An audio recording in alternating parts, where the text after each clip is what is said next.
हे guys, अस्सलाम वालेकुम। Welcome back to my YouTube channel आइलेस lifestyle and welcome back to another vlog. ये vlog Eid के second day का मैंने रिकॉर्ड किया हुआ, लेकिन आजकल पता नहीं मेरे नेट को क्या इशू हुआ है। अभी तक मैंने ईद वाला व्लॉग अपलोड पे लगाया हुआ है और वो वीडियो भी अभी तक मेरी 50% अपलोड हुई है। इतना आजकल नेट स्लो चल रहा है। तो यहाँ पे जी आज था ईद का सेकंड डे और आज बनना था खाने में पुलाव। ईद के सेकंड डे पे मोस्टली हमारे घर ना पुलाव ही बनता होता है। यहाँ पे मैं बीफ पुलाव बना रही थी।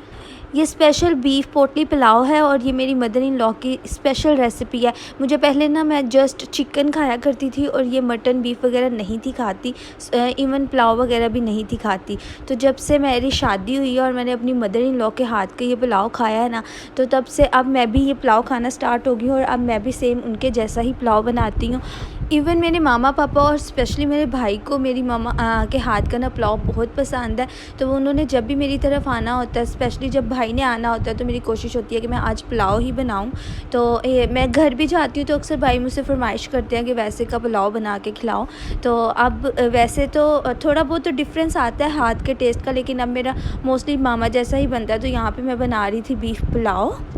मसाला वगैरह मैं ज़्यादातर दोरी के अंदर कूट के डालती हूँ क्योंकि उससे ज़्यादा अच्छा टेस्ट आता है। लेकिन आजकल मिर्चें इतनी ज़्यादा कड़वी हुई थी कि मैं जब उन्हें कूटती थी ना, उनके छींटे हाथों पे पड़ते थे, फिर पूरा दिन जो है ना मेरे हाथों पे ना मिर्चें लगती रहती थी, जलन होती थी। तो इसलिए आजकल तो मैं मशीन के अंदर ही डाल के ना चॉपर में जल्दी से ब्लेंड कर लेती हूँ। और पुलाव की यखनी मैंने तैयार कर ली हुई थी और अब मैंने प्याज ब्राउन करके ना इसका सारा मसाला बना रही थी ताकि जल्दी से पुलाव बन जाए। आज मेरा प्लान था कि अगर टाइम से फ्री होगी तो फिर आयला के चाचू को बोलूँगी कि मुझे गुजरांवाला छोड़ आए मामा की तरफ, क्योंकि भाई लोग आए हुए हैं इतने अरसे के बाद। तो मेरा दिल था कि उनके साथ ईद सेलिब्रेट की जाए, इसलिए ना मैं सब कुछ जल्दी जल्दी कर रही थी ताकि जल्दी से फ़ारिग हो जाऊँ और उसके बाद मैं ना अपनी तैयारी करूँगी और फिर आयला के चाचू को बोलूँगी कि हमें छोड़ आए, क्योंकि आयला के बाबा ने तो अभी 3-4 दिन तक बिल्कुल भी फ्री नहीं होना था।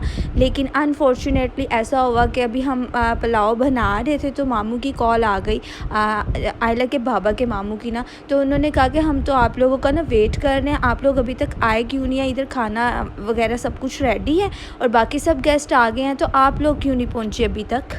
एक्चुअली मामा के जो सब बहन भाई हैं ना, वो हर ईद के सेकंड डे पे ज़रूर किसी न किसी की तरफ इकट्ठे होते हैं। छोटी ईद पे हम लोग मंडी गए थे, तो इस बार इनका प्लान था कि मामू की तरफ ना गुजरात में ही सब लोग इकट्ठे होंगे। तो हमें था कि इस बार शायद सब ने अपने अपने घर में ही रहना है, हमें नहीं था पता कि वहाँ जाना है। तो अचानक हमें वहाँ जाना पड़ गया। तो यहाँ पर साथ में मैंने सैलड भी बना लिया हुआ था और पुलाव भी मेरा बन के रेडी हो गया था, लेकिन किसी ने खाया ही नहीं क्योंकि हम लोग फिर जल्दी से रेडी होकर ना वहाँ जाने की तैयारी करने लग गए। नीचे आके सबसे पहले तो मैंने खुद शावर लिया, आयला को शावर दिया और उसके बाद मुझे ड्रेसेस की समझ नहीं थी आ रही, इतने ज़्यादा ड्रेसेस मैंने ट्राई किए और फाइनली ये एक मुझे फिट आया था, ये मैंने पहना। और आयला को भी मैंने बगैर प्रेस के ना हल्की हल्की सी उसमें सलवट पड़ी हुई थी, तय लगा पड़ा हुआ था, तो उसे मैंने ये वाला ड्रेस पहना दिया क्योंकि अब मेरा मूड नहीं था कि मैं दोबारा ऊपर जाऊँ ड्रेस प्रेस करने।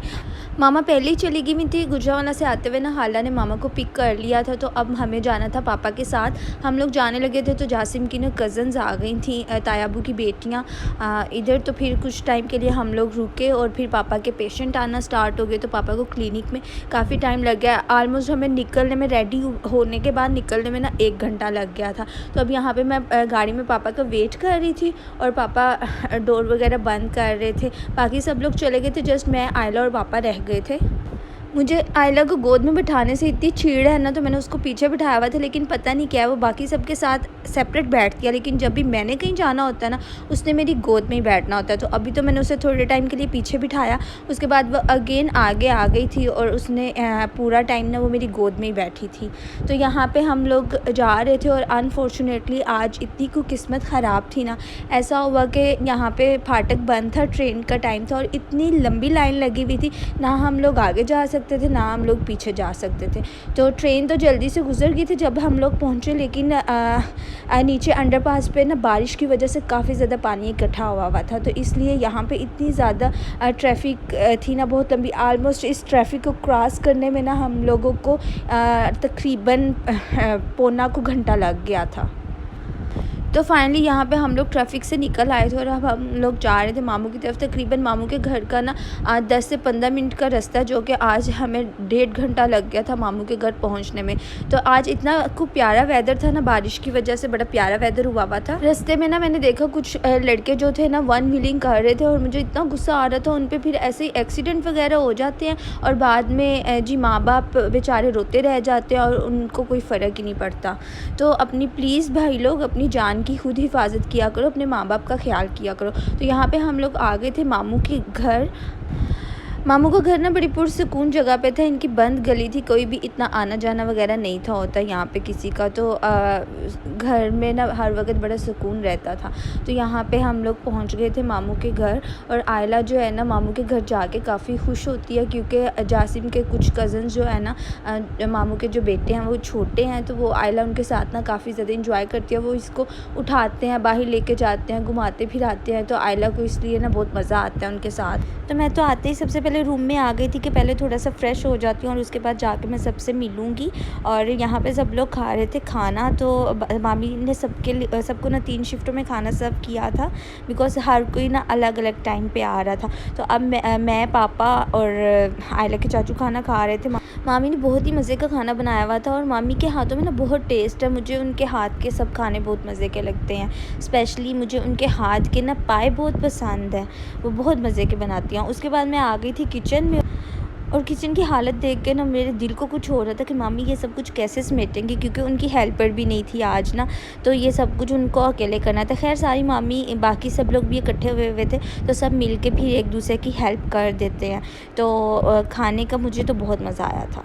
उसके बाद सब लोग बैठ के रूम में बातें कर रहे थे और सब ने इतना शुगर लगाया हुआ था, इतना ज़्यादा मजाक कर रहे थे। वो मामू इतने फ़नी है ना, वो इतना हंसाते हैं। हम लोग जब भी इकट्ठे होते हैं वो बहुत इंजॉय करवाते हैं। तो मैं भी रूम में बैठी हुई थी और आयला की पुप्पो वगैरह के साथ मैं भी बातें वगैरह कर रही थी। इसके बाद मामू लोग ना अपने लिए स्पेस बना रहे थे, क्योंकि उन्होंने खेलनी थी लूडो उनका फेवरेट है।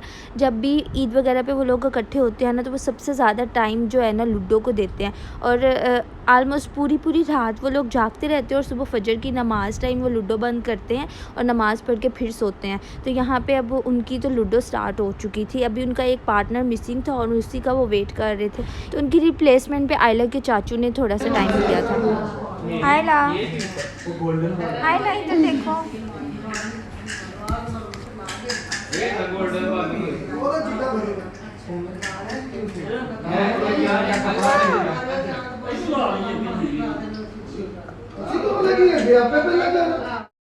आयला की ईद का ड्रेस तो उसकी दादो ले आई थी, लेकिन एक और ड्रेस मैंने उसका लिया हुआ था ना ईद का, तो वो गुजरांवाला में पड़ा हुआ था। और मेरा भी ईद का ड्रेस गुजरांवाला में था और आयला का भी, और वो हम तक पहुंचा ही नहीं। इसलिए ईद पे मुझे बहुत इशू हुआ था कि मैं कौन से वाला ड्रेस वेयर करूं। तो यहाँ पे सब लोग काफ़ी टाइम से खाला का वेट कर रहे थे। तो फाइनली खाला भी आ गई थी और सब लोग उनको वेलकम कर रहे थे और मिल रहे थे, ईद मुबारक वगैरह कह रहे थे। आयला अपने चाचुओं के साथ यहाँ पे इंजॉय कर रही थी और वो लोग इसको छेड़ रहे थे, क्योंकि अभी यहाँ पे ना और कोई बच्चा नहीं था, सिर्फ आयला थी। तो सबका ध्यान ना आयला की तरफ था। तो कभी कोई इसे बाहर ले जाता था कैटो दिखाने के लिए और सब लोग इसके साथ ही लगे हुए थे। तो मैं तो काफ़ी रिलैक्स हुई हुई थी, क्योंकि मेरे पास ये बहुत कम आ रही थी। घूम रही है भाई के साथ।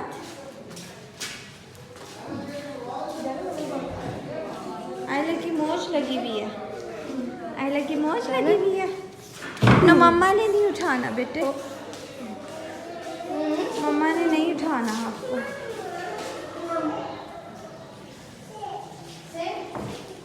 उसके बाद जी मैं आ गई थी मामी के पास किचन में। मामी यहाँ पे खाना गर्म कर रही थी। ये 4th शिफ्ट थी जो उन्होंने, अब खाला लोग आए थे तो उनको खाना सर्व करना था। तो यहाँ पे सलमान वालों की मिठाई पड़ी हुई थी और ये उनका हलवा था, एक बर्फ़ी टाइप। ये बहुत मज़े का था। मुझे वैसे इतनी मिठाई पसंद नहीं है, लेकिन आजकल मुझे मीठे की क्रेविंग होती है, तो मैंने थोड़ा सा ना ये ट्राई किया, बहुत ही मज़े का था। ये गुजरांवाला से ही आया हुआ था। मामी ने ना 2 पतीलों के अंदर खाना बनाया हुआ था, क्योंकि इतना ज़्यादा वो सालन बनना था, तो एक में फिर सही से नहीं बनता और वैसे भी इतना ज़्यादा बनाना था, तो उन्होंने ना 2 पतीलों के अंदर रखा हुआ था। तो मैं इतनी हैरान हो रही थी कि मामी आपने 2 पतीलों में बनाया, और लेकिन फिर भी दोनों का जो टेस्ट है ना वो इतना सिमिलर है और वो दोनों बिल्कुल सेम एग्जैक्ट बने हैं। तो यहाँ पे गर्मा गर्म नान भी आ चुके थे और अब हम खाना सर्व करने लगे थे। वाओ, नान फिनिश कर दिया अपना। सारा मत मुँह में डालो बेटे, सारा ना डालो फिर आपका ना। हो जाना है। इधर देखो मम्मा की तरफ, बाय कर दो, बाय।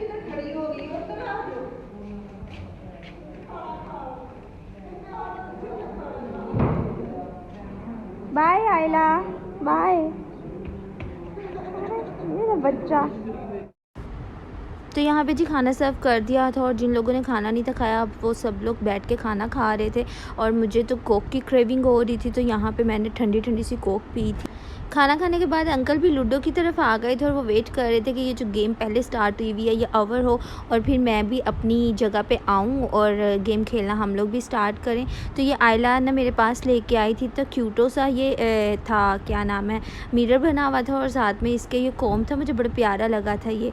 तो मैं उसे ना ओपन करके दिखा रही थी कि बेटे ये ऐसे ओपन होता है। तो बड़े ही छोटा सा और क्यूटो सा था। आयला काफ़ी टाइम इसके साथ खेलती रही थी। तो यहाँ पे जी अब रात के तकरीबन 12 बज चुके थे और अब टाइम था मैंगो का और मामी ने सबको मैंगो कट करके सर्व किया। मुझे मैंगो बहुत ज़्यादा पसंद है, मेरा फेवरेट है, मैं कुछ भी छोड़ सकती हूँ लेकिन मैं मैंगो नहीं छोड़ सकती। तो यहाँ पे सब ने मैंगो खाए थे और उसके बाद मामी ने सबको कच्ची लस्सी सर्व की। मैंगो टाइम पे थोड़ी देर के लिए लूडो बंद की थी और उसके बाद अगेन उन्होंने अपनी गेम स्टार्ट कर दी थी। नूडल्स खा रही है।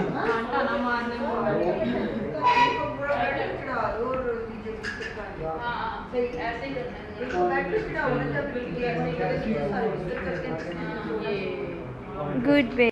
आयला की पुप्पो ने नूडल्स बनाई थी, तो यहाँ पे सब लोग नूडल्स एंजॉय कर रहे थे और मैंने आयला के बाबा को कॉल की थी कि हमें आगे ले जाएं क्योंकि तकरीबन 2 बजने वाले थे और आयला के चाचू भी कहीं चले गए थे। तो फिर अब आयला के बाबा आए थे हम लोगों को लेने के लिए और हम लोग जा रहे थे घर वापस।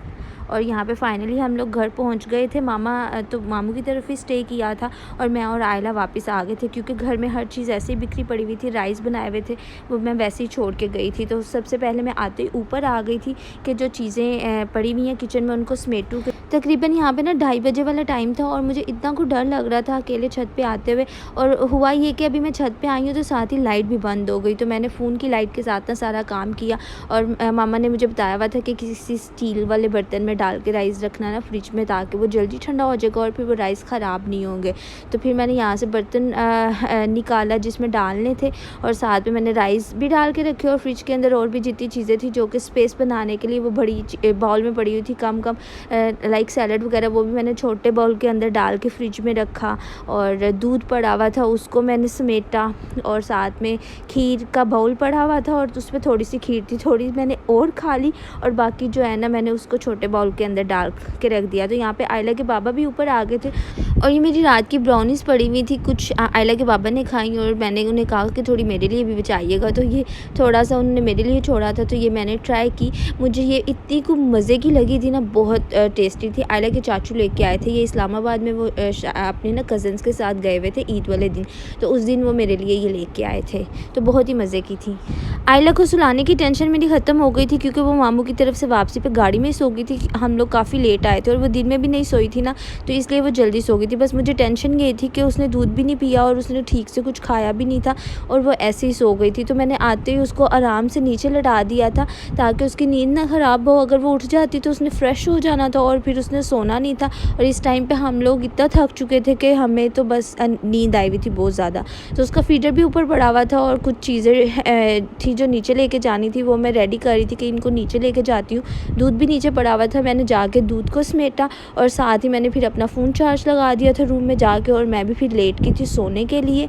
तो यहाँ पे ऑलमोस्ट 3 बजने वाले थे, तो काफ़ी ज़्यादा नींद आई भी थी। सो गाइस, ये थी मेरी ईद के सेकंड डे के फुल डे की रूटीन। होपफुली आप लोगों को आज का व्लॉग बहुत अच्छा लगा होगा। वीडियो अच्छी लगी हो तो इसे लाइक कर दो और कमेंट सेक्शन में अपने सजेशन मुझसे ज़रूर शेयर किया करें। व्यूज़ तो बहुत ज़्यादा होते हैं लेकिन लाइक्स और कमेंट्स बहुत कम होते हैं। सो गाइस, मिलते हैं नेक्स्ट वीडियो में, तब तक के लिए अपना बहुत ज़्यादा ख्याल रखिएगा। अल्लाह हाफिज़, बाय।